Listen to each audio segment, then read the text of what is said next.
All right, so here are a few tips that you definitely need to pay attention to in order to be successful and to actually stick to the macronutrient numbers I give you. The number one tip I would give is to not go from 0 to 100 within the first 1, 2, or 3 days. We tend to make a decision that we want to lose weight, and from there on we think we have to go completely extreme 360 from what we were doing. But when you do that, you don't allow your body to adjust to the foods that are being changed, even your mental capability of it all.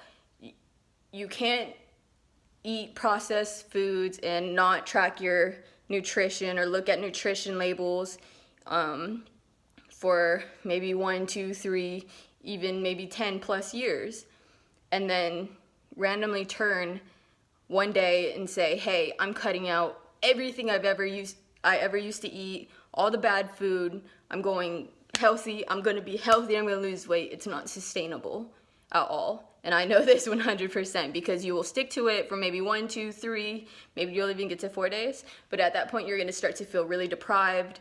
You're going to probably get stressed out and just say, whatever, I don't care anymore. And then you're just going to fall back into your old habits. Why not take everything at a really slow pace? Why not start with, okay, let's look at the nutrition labels. And maybe this isn't the healthiest, quote unquote, healthiest in terms of its ingredients, but it fits my macronutrient profile. And I'm happy with eating it because it tastes good and it's not gonna make me feel like I'm on a strict diet and forcing myself to lose weight.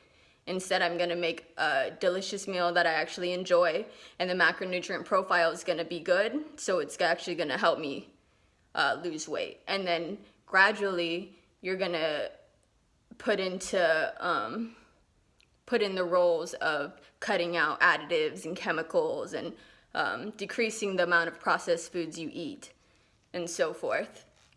My second tip is you have to learn yourself. So I've been dieting, quote unquote dieting, or I wouldn't even call it dieting, but it's like I've been aware of my eating habits for the last 10 years. Whether I'm on a diet or trying to lose weight or no matter what, I've always been conscious of what I'm eating. So I have learned my body to the point where I know what stresses me out, when I'm most likely to eat bad food or crave bad food. For me, it's when I'm in a lot of pain. Sometimes I hit a point where I just don't care anymore, and I'm in so much pain that I want something to just make my mind shut off and distract me. So I tend to go to food. I turn to food.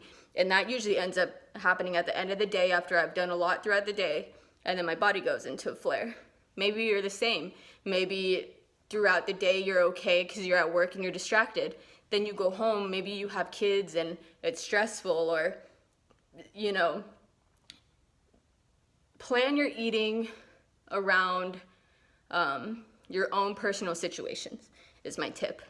So if you get stressed a lot at night, or around 9, 10 p.m. you start to crave really sugary things, or you crave your desserts, then plan your carbs or have a good amount of carbs for the end of the day. Even if it is, for the longest time I was eating a Reese's or a Kit Kat at the end of the day, because I knew I'm not gonna stick to this diet plan if I keep depriving myself.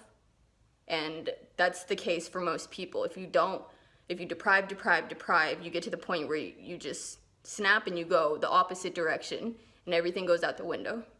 Why not set yourself up for success and say, hey, okay, I don't really have an appetite in the morning, so I'm gonna save those macros for later in the day or for later at night when I do get more hungry and I like to snack.